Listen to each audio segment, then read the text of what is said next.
దేశం కోసం అన్ని పార్టీలు ఒక్కటైనాయి. సెంటర్ సర్కార్ కి ఫుల్ సపోర్ట్ ఇచ్చినాయి.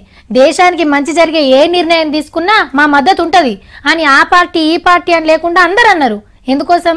ఇసొంటి ఆపతి టైంలా పార్టీ ప్రయోజనాల కంటే దేశమే ముఖ్యం. కానీ ఒక లీడర్ ఉన్నాడు, ఎంత ముద్దుగా లెక్కలు కట్టిండో, ఎంత పద్ధతిగా సర్వేలు రిలీజ్ చేసిండో.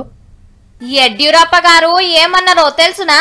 పాకిస్తాన్ ను ఏసేస్తున్నాం, దేశమంతా మాకే చేయగొడుతుంది, ఇక లోక్సభ ఎన్నికలల్లా 22 సీట్లు అల్కగా గెలుస్తాం అంటున్నాడు కర్ణాటక బీజేపీ అధ్యక్షుడు.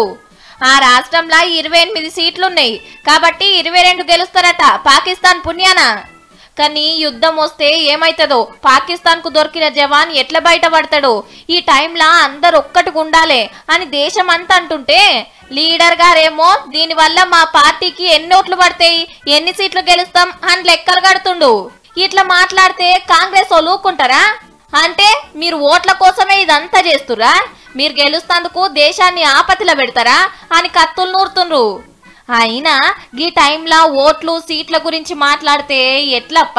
ఈ లెక్కన సెంటర్లో ఎన్ని సీట్లు వస్తాయో కూడా ఆల్రెడీ లెక్కలేసే ఉండొచ్చు.